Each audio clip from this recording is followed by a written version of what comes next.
Hello, Spanners here. This is my thoughts on the sprint race. No live stream, no bumpers, no frills, and it's out of date quicker than any other content we put out there. So ingest or skip, it's up to you. The main panel will be here tomorrow. Who have we got on? We have got, I think Matt is actually going to find a way to be with us. He's in the UK. We're just trying to find him a studio and how to get him there.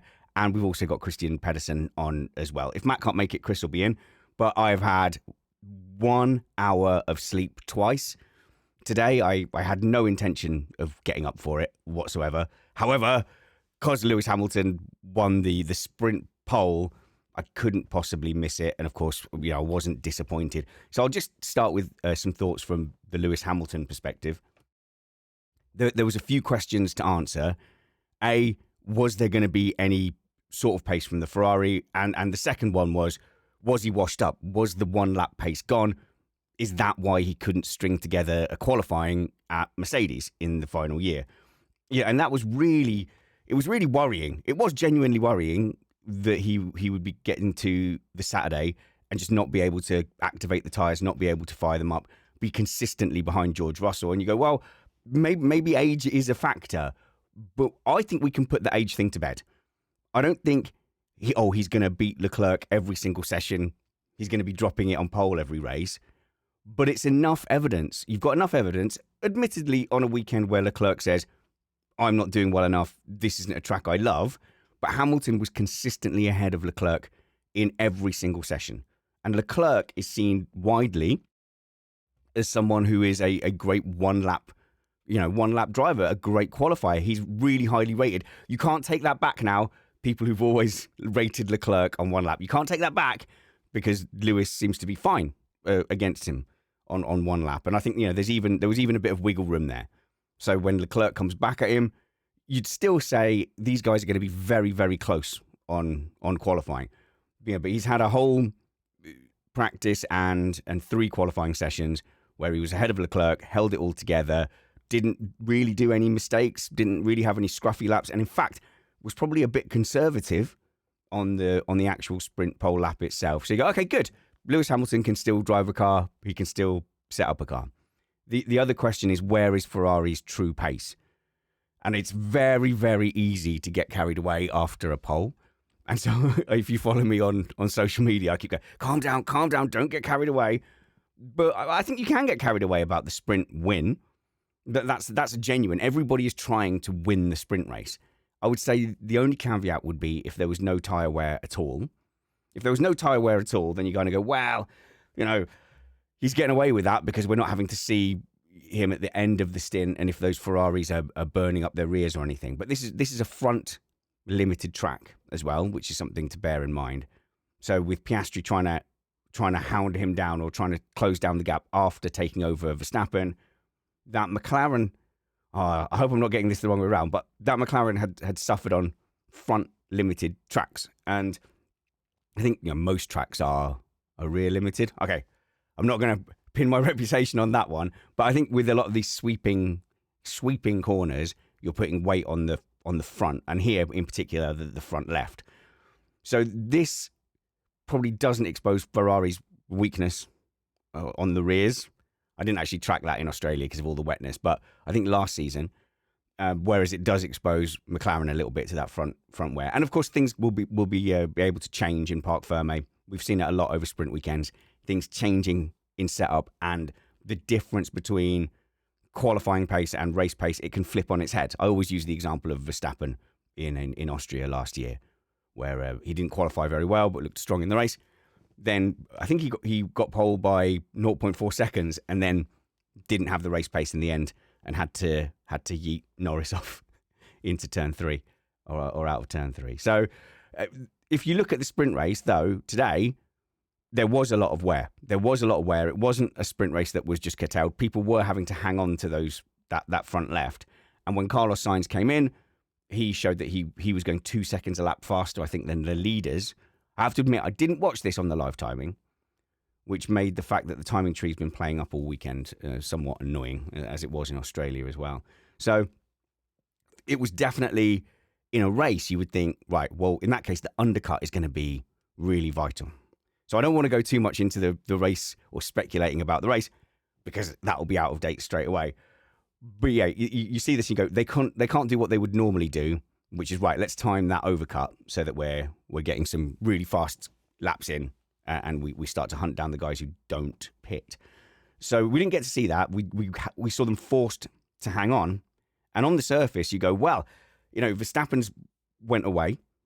Piastri was able to overtake Verstappen, and actually it was really uncharacteristic. I found it so strange that they were essentially, it was defendable, and Verstappen just didn't defend. And I can't remember any time seeing Verstappen not defend. So it wasn't for the lead, and it wasn't against Norris. But he would have, his normal MO would have been to go over to the right-hand side, hold and guard the inside line at all costs. And then when you get to the hairpin, beeline your way all the way to the exit and just leave no way for Piastri to come in. So that's what we would expect Max Verstappen to do. So is he treating Piastri differently? Okay, so the simplest case could be it's a long weekend ahead, doesn't want to get any damage. Okay, that's fine. But it still doesn't feel very Max Verstappen-y to just let someone roll down the inside of them. He could be thinking, yeah, you're not Norris. I'm not fighting you for the championship. But that could be a mistake because in qualifying, you saw Piastri looking pretty. Yeah, he was the favourite all the way throughout. And then he nailed his qualifying lap. In fact, he nailed it twice. So both times would have been good enough for pole. So if Verstappen's made that decision already to go, oh, Piastri's out of it, maybe he bought into the hype spread by certain podcasts that Norris has just had the championship wrapped up and it's his to lose. So yeah, that was really strange. Why didn't he defend? Maybe he just felt like he wasn't in a position to. But that hasn't stopped him in the past. He wasn't in a position to defend in Austria against Norris. I think it was Circuit of the Americas as well. Not really pace-wise in a position to defend, but he did anyway. I think maybe it's in his head. Piastri's a little bit more dangerous wheel to wheel. Where was it? Was it Abu Dhabi, where Piastri just didn't get out of Verstappen's way, and that cost him? So who knows? Maybe that's in Verstappen's head as well. Yeah, that was odd. So once Piastri got past Verstappen, I think the McLaren's tyres were creaking as well. And suddenly Hamilton starts pulling quite a big gap. So on the surface, you'll go, right, Ferrari obviously has a strong car. You can't go to China and beat Verstappen and Piastri with that much pace. And I don't think he really upped the pace. I think he just maintained the pace as the others dropped off. You can't do that without a race car. So that Ferrari is capable of winning races. There's no doubt about that. Then for the qualifying, it looked a bit shakier. And just like last week, we go, are they setting up for the race? Hopefully they're setting up for the race. But Hamilton said something along the lines of, we made a tweak. We made a tweak to the setup and it made it too oversteery. All right, Lewis, you've got more experience setting up a car than me. But why did you tweak the car that disappeared 8 seconds up the road in front of the world champion driver and the world championship winning team? Like, you should have just wrapped that in a bubble and gone, let's just go racing with that. But we'll see. So we'll see. Obviously, I don't know what happened Sunday. But in that race, yeah, Hamilton looked really strong, and Verstappen looked strong as well. But he didn't have the same tyre life and the same tyre wear. I wonder if the clean air narrative is just a little bit overstretched. So everyone. It was sort of dismissive, really, on the broadcast I watched. They went, well, yeah, Hamilton disappeared and looked after the tyres, but obviously he had the clean air, so... Yeah, but also no one was forcing Verstappen to sit on Hamilton's gearbox. No one was forcing Piastri to hang around so close behind Verstappen. If they were worried about tyre wear, then they should have just maybe backed off a little bit and waited and tried to eke it out. They must have thought, we're catching Hamilton. They had good qualifying pace, but they're not going to have the race pace. Let's go get him. And then, yes, in the go getting him and in being in the dirty air and being very close, maybe that did affect their tyre life a little bit. But I think to dismiss it as, well, Hamilton just won because he had the clean air, it feels a bit easy. It feels like a bit of a cheap... No, do you know what it feels like? It feels like an on-the-fence call. Because the alternate is to say, well, Ferrari had a rocket ship there, or Hamilton was fantastic. And when you see a peak or a spike like that, it is probably sensible just to moderate it. So obviously the people on TV, they have to sit on the fence a little bit more. They have to moderate a little bit more. Whereas I'm free just to give whatever take I want. And then if it's wrong, we delete the episode and block anyone who points out how wrong I was. So that's nearly a joke. That was nearly a joke. So I wonder if that's overplayed a little bit. And actually at the core, regardless of what happens here in China, that Ferrari's fast. That Ferrari's plenty fast. But against a McLaren that's in its zone on a track that's really suiting it, maybe less so. And then the same with Leclerc as well. So this is a track that doesn't suit Leclerc. He wasn't happy. He wasn't comfortable. Said he went the wrong way with the setup. I expect him to be normally closer to Hamilton as well when it comes to qualifying pace in particular. But for Charles, that will have been a bit of a wake-up call for Charles Leclerc, who says, by the way, just to nip this in the bud, because I keep getting emails about this, why don't you say Charles Leclerc? Well, I don't want to, for a start. Sort of feel, can I say it in an English accent? Charles Leclerc? Just let me say, when he's with his Anglo-sized friends or English friends, he says he's happy for it to be Charles Leclerc, and that's how he would introduce himself, and that. So I'm included in that as well. If I went to Italy and they started calling me Riccardo, I would love that. Please call me Riccardo Reddy. Yes. So bit of a wake up call for him, in case he thought in Australia, yeah, this guy is a legend. Statistically the greatest F1 driver of all time, but I've got him in my pocket. I know he's getting used to it, but I think I might have him, The hype is real. My hype is real. He has aged a little bit. I think there's a wake-up call now. Nope. You can have a weekend, and let's treat the sprint race in isolation. So you can have an event where I'm out-qualified in every session, and I look better on the tyre life, and he goes and wins. So that's a wake-up call. But he looked fast as well, by the way. Here's one thing to point out with the Ferrari pace. He couldn't get past Russell in the end, but he did close down a 4-second gap, and that was relative. I think the gap he closed down to Piastri and Verstappen was more stark, like he caught them up more. So the Ferraris had tyres left at the end of that race, and the McLaren and the Red Bull didn't, but they didn't have an opportunity to pit. But had that been a full race scenario, you go, well, Ferrari looked like they would have had the options there to go long, to overcut, to one stop when others didn't have to. So I'd rather have it that way round than the other. Liam Lawson, the nightmare continues. Okay, obviously we're not going to write him off after one race, a sprint weekend and a sprint weekend. But since it's a long time till the next race, it's 2 weeks, we're not going to sit here and for 2 weeks go, all right, we best not say anything. But it's been a disaster. So let's be completely blunt. His start to Red Bull has been an absolute disaster. There are rookies here that are close to their teammates. Okay, so we can ask why it was a disaster and speculate on that. But Behrman, who qualified really well in the sprint, and he was 12th in the end, but he was running really well compared to Ocon. I think Ocon has qualified higher for the Grand Prix, but there isn't that same gulf. He's not a second behind Ocon. And then you'll argue. I have to argue both sides here, don't I now? Yeah, but Ocon isn't Verstappen. Maybe Verstappen would be a second ahead of Behrman in the Haas, and that would be a fair point. But Bortoletto is on pace with his teammate.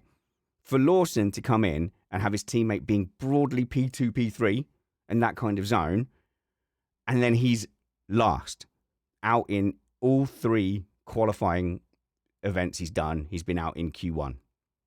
And his issue seems to be that he can't get the tyres in the window. So he can't get any grip. If you look at the onboards, it looks like it's the front, and he's having to take several bites out of it. Okay, wish we had Brad here to talk about it, but if you're watching the onboards and you're not quite sure what you're looking for, when you see the driver turning to, say, a right-hand turn, and then they suddenly snap over to the left, that's normally because the rear has stepped out, right? And they're correcting, so they're pointing the car towards the direction that the rear snapped to. So they're trying to make the fronts line up so that it slides sideways instead of spinning around. when you see them trying to steer, but then they kind of give up on it and then steer again, and they're taking nibbles at trying to steer, that's understeer. So they're not getting the grip, or the tyres aren't gripping enough for the speed they've taken into the corner. So they would expect, I should be able to, when I've had the tyres switched on, when they've been in the window, I should be able to turn it this much at this speed, and it's not happening. So you have to open up the steering again to match the amount of grip you're asking for. Yeah, so you're turning it into the corner that you're asking for too much grip than the speed that you're doing will allow, and that the tyres will allow with the temperature. So it sort of pushes forward, and it's going to stay pushing forward until you actually open the steering up to realign all that. Then you've got the grip back. Then you can try again. Rate my description of understeer. I hope Brad doesn't listen to this. But you can tell by looking at the onboards, and you go, well, it looked like Lawson just didn't have the right temperature in the fronts. So the right temperature could be that he's not got the right temperature because he's overheating it, or because he hasn't been able to warm them up. But he said the window is really tiny. I suspect it's been both over the past 3 qualifying sessions, but he just hasn't been able to get it going. And in the sprint race today, it's like he made up 4 or 5 positions. Like that's not even a Perez level comeback drive. I know he probably does. He doesn't have the out-and-out dominant car that Perez sometimes came through the pack in. But I don't think Perez ever qualified last. And the thing is, it's not like Verstappen is struggling in 6th place. He's qualifying P2. He's coming P2, P3 in the races. So he is so far off the baseline that you go, there's something wrong. That's not out-and-out ability. That wouldn't be replicated if they were in a go-kart track. And it probably wouldn't be replicated if they weren't in a unique setup like Verstappen has, where he has that ultra pointy setup that Albon was talking about. But we can add him to the list now, can't we?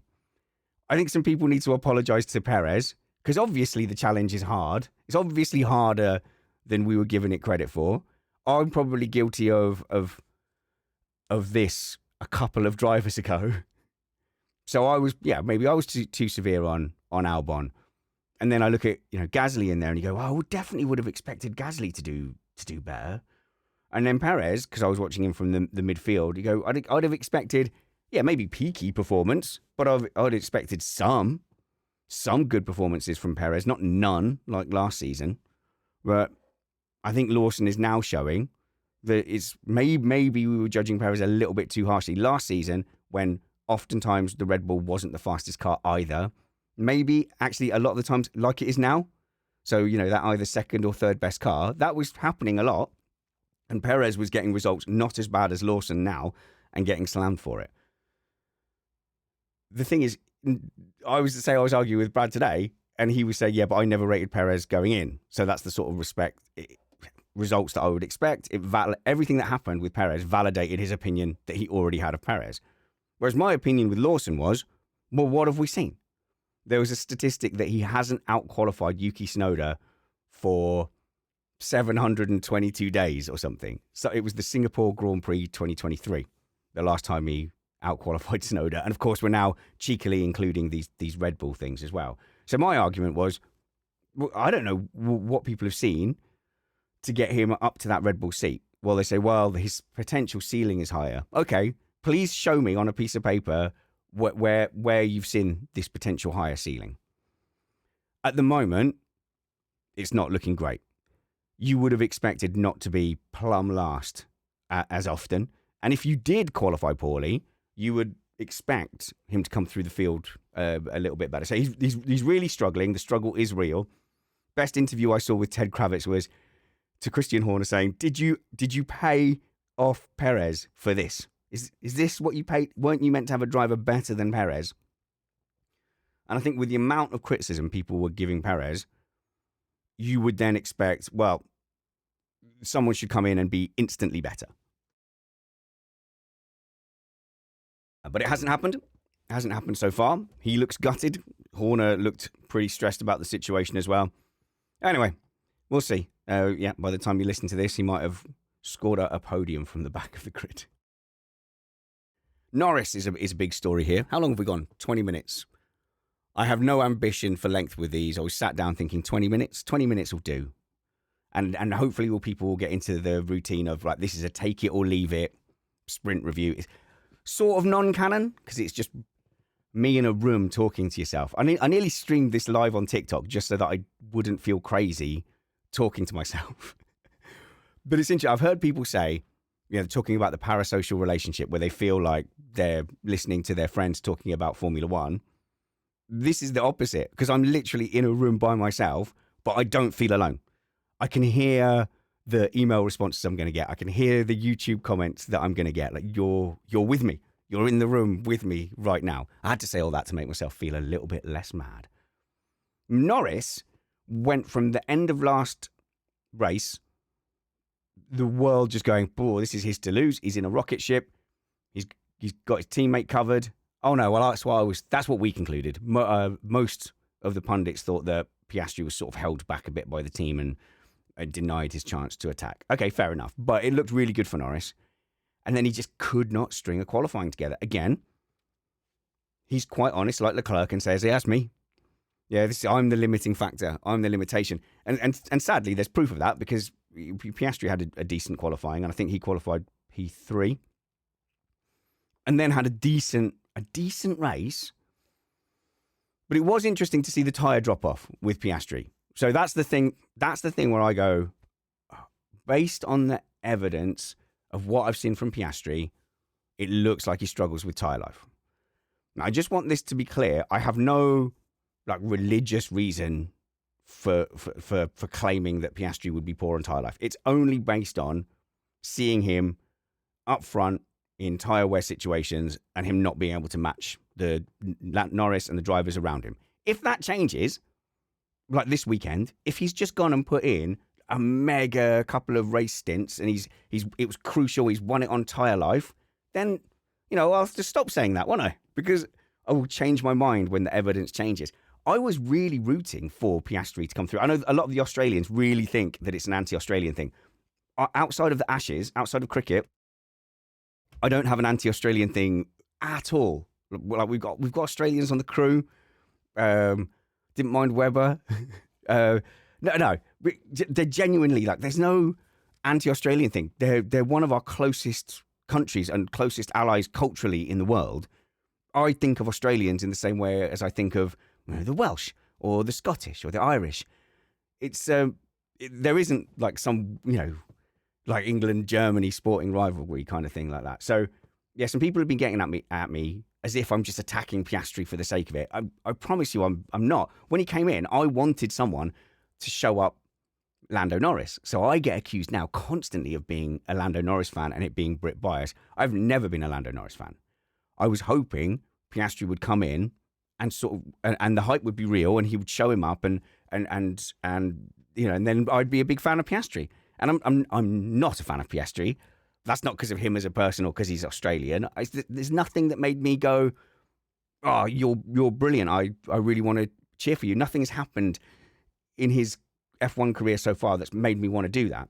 But that's all subject to change. That's fine. I don't mind jumping on a bandwagon. And I did. I jumped on the Piastri bandwagon too early. And I think, wasn't there a sprint win? And wasn't there a sprint? No, he never got a pole. But there was a sprint win, wasn't there? I think in his first season.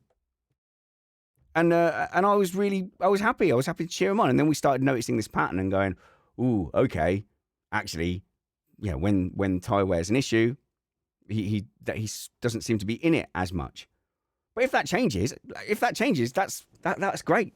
That suits where go and roll the tapes back. In his first season, I was super, super excited about Piastri coming into the sport. I'll change my mind when the evidence changes. But yeah, Norris had a rough one. He had a rough one and qualified poorly and then just drove off the track into turn 6 all by himself on lap 1. I think there was some stuff going on ahead. And obviously I don't want to judge an F1 driver, but there was no one was brake checking him. There was no one pushing him off to the side and he just drifted onto the grass, I think right at the braking zone, and ended up losing about 3 or 4 places. But then couldn't recover and couldn't get past the Aston Martin of Stroll either. Stroll is 3-0 up in qualifying against Alonso, by the way. Getting some coffee in, much needed. So, Yeah, absolute disaster. And he just looked terrible. And he just kind of put it down to, yeah, it was me. I'm terrible. I had a bad day. And then obviously you're in a lot of traffic and high wear, and people really are drumming home this thing of the dirty air is going to hurt you. Recovered a little in the qualifying session and was sort of close to Piastri, but Piastri still had him covered. So, again, I don't want to go into what I think is going to happen in the race because I'll be proved wrong so quickly. But if I was going to set up a great Grand Prix, I would put Piastri and Russell up front, who are quick, and they'll put the pace on up front. They'll put pressure on each other. They're the two drivers out of the top five there where you say, is there a question mark about how they manage their tyre life? And with Russell, probably not that he can't do it, just that he tends to go, let's go! Rush of blood Russell there. Just goes for it. And so you could have those two on a track that, by the way, was hard to overtake on. And then you've got charging Verstappen, Hamilton behind. And who's... All right, I'll have to look up the grid in a second. How did I get to the sprint review and a sort of semi-qualifying review, and I didn't even look at the final qualifying order? But you've got quick cars behind them, and it looks like a toss-up over which car could have the fastest race pace. So Ferrari could easily have, at this point, Verstappen could have, the McLaren certainly could have. So yeah, absolutely fascinating. And of course, it's Norris as well in that top five. So Norris, Verstappen, and Hamilton. Great performance by Hadjar as well. Seemed to match Tsunoda and qualified a couple of spots ahead of him. So that's a great little redemption arc for him as well. So I'll stop keeping track of Tsunoda versus Hadjar qualifying because it no longer suits my narrative. Not the anti-Hadjar one or anything, just of Tsunoda being continually ignored. I will, of course, have my Tsunoda versus Lawson ticker going. Yeah, I already mentioned Behrman. So Sainz, actually, Sainz has now had sprint quali behind Albon and main quali behind Albon. Last time he had the crash, but that's not his fault because he had the torque spike, alleged torque spike. And this time, apparently, in sprint quali, he had a loose seat. So he said, and of course, these things could be genuine. However, he doesn't look like he's had the pace on Albon in the sprint or either of the qualifying sessions, really. So at the moment, Albon has got him covered. And then Doohan had a bit of a weird one. So Doohan's already got an engine penalty, I think, for this week. So that's not going to help him. He doesn't really have the time for that. And it was a weird, indecisive punt down the inside of the main straight. It looked like he went for it and then tried to pull out of it, but then it was too late and he just sort of clumsily hit someone and then spun himself. So he looked like he was going for the overtake, realised, I'm going to get my nose chopped off here, tried to bail out of it, tried to rescue both cars and ended up sort of almost sacrificing himself. So that's not what he wants. That's unlucky. And he was unlucky in the first race, but he hasn't got time. He needs to go and put in that killer shut-up performance, doesn't he? I think I've covered all the points that I really wanted to here. Yeah, no, that's the main ones for me. You might have others. You can email me spanners@missedapex.net. And of course, you can follow us on Patreon, patreon.com/missedapex for any extra content we do for an ad-free feed and just for the warm, fluffy feeling that you're supporting an independent podcast. And the Williams thing. I haven't heard the news yet, but Williams were allowed to participate in the sprint. So I don't know. Has their wing been deemed legal? That thing is going to run and run. This flexi wing thing. It's an absolute mess. But all the teams had to submit video footage, and I think Williams' was late. They must have got it in because they participated in that. But if they end up getting nerfed and go down to the bottom of the grid, I'll be sad because I like Williams. But I'll be happy because all the people who went, told you so, you were wrong, they'll have to come back and go, we're so sorry, Spanners. Yeah, they'll definitely do that.